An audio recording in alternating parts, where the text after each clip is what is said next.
Good morning. It's January 21st.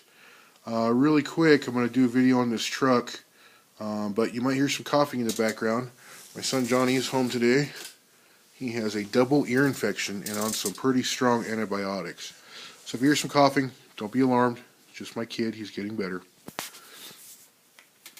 So I went to go drop this chassis off this weekend, and my buddy was cool enough to actually fix it right in front of us. So I actually have my chassis a week, maybe even 2 weeks before I had fully intended.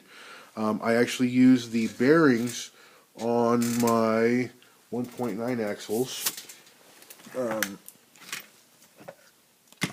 bearing set I bought, thinking that I was going to have to go back to 1.9, which I was ready to do, but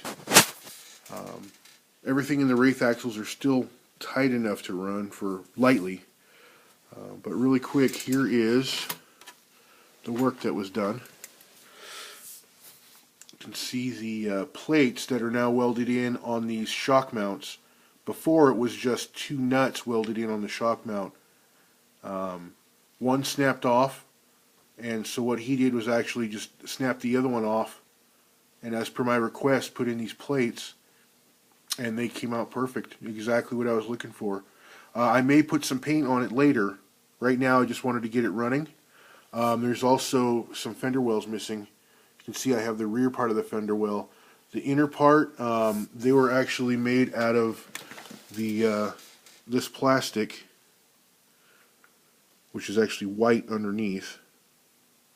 The rear deck and bed is also the same plastic. But what I'm actually going to use is some of this binder material. There's several screw points, attachment points on the chassis itself just for the fender wells.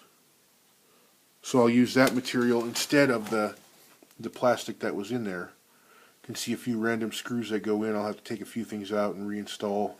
Take out the shock to get it installed. But after that, the electronics are just kind of mocked in right now, just so I can see if it was running, how it was running. The Mamba Max Pro is actually going to be mounted in against this firewall. And I switched the battery used to actually be on this side. Now the battery is going to be on the other side. Nothing's really changed in here. I actually got a spur cover on my transmission now. I didn't have one before. We ran into some problems when playing in the snow, and the snow getting packed in there didn't really hurt anything, but it's better to not get as many elements as possible into our stuff. So that's the truck.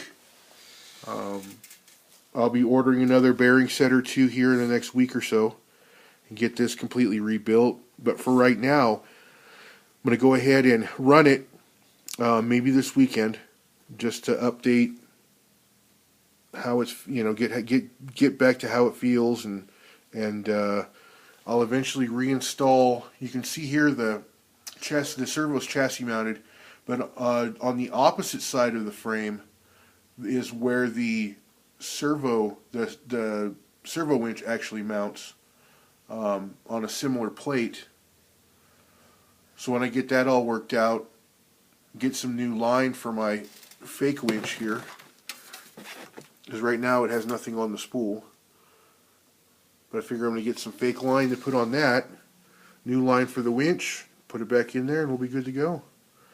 Pretty soon that GT3B is going to be hacked, and it can run up to, I believe, 8 channels. So I'll get that hacked and get another receiver, and maybe run, I could actually, if I wanted to, run 2 winches. I have a spot for rear steering, but I do not like the idea of rear steering on this chassis. But I could, if I wanted to, I could put another winch back there, servo winch. So that's just an update on the truck.